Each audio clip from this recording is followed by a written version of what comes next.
Greetings, content creators. Welcome to the IMLC. I am Ketsa, co-founder and independent artist. I have a published library of over 1,000 royalty-free tracks that I've released on a Creative Commons license. And for the last 10 years, I've been licensing my music to commercial licensees, independent filmmakers, big companies and advertising agencies.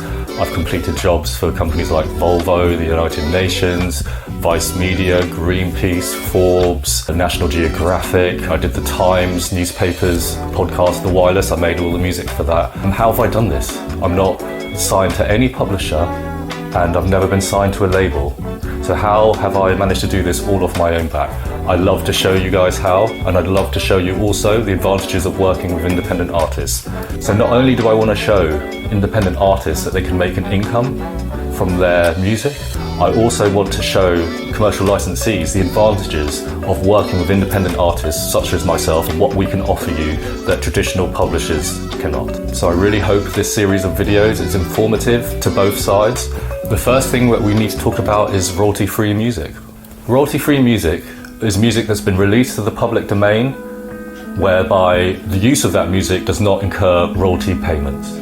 This differs from the traditional model of music that would be owned by a copyright holder like a publisher or a label.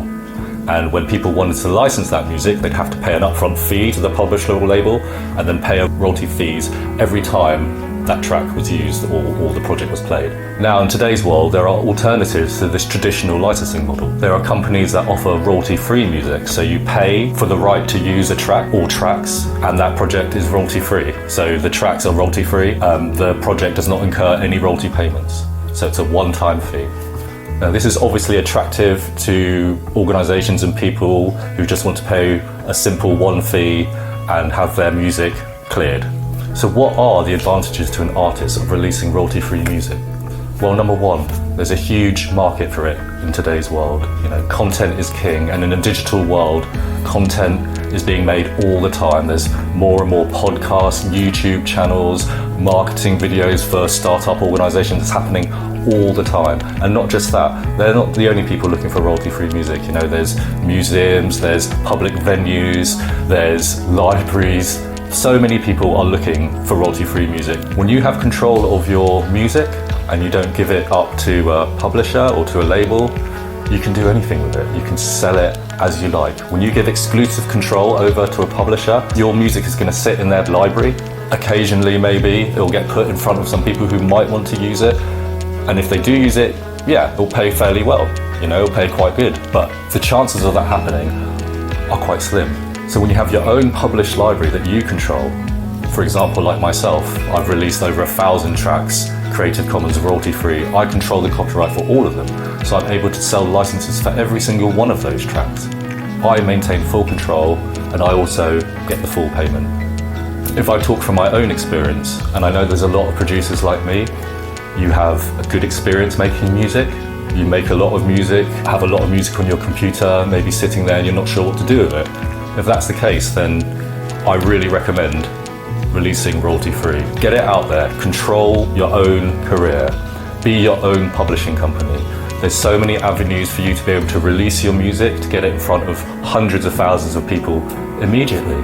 And there's also people there looking to use music, you know, looking to find cheap music to license, looking to work with independent artists that can maybe be more flexible than a publishing company. Let me give you an example. The first big job I got that paid over £1,500 was from a German engineering company, and they liked a track of mine, and they had made a series of 12 videos, and they needed the same track edited and synced differently over 12 videos.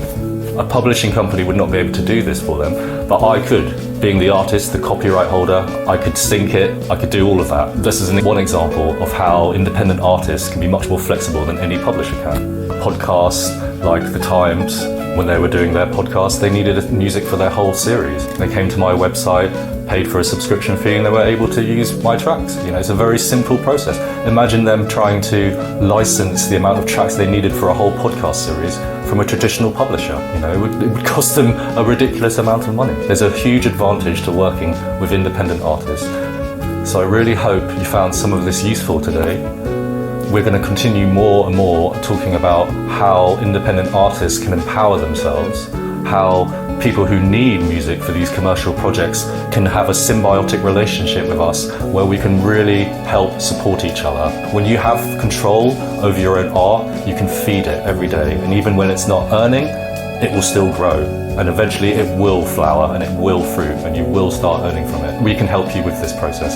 Here at the IMLC, we've collated independent artists such as myself that have big published libraries, and I really recommend looking into us, looking into independent artists when you need music. Let's all support independent art, independent content creation. Thank you so much. Join us for the next one.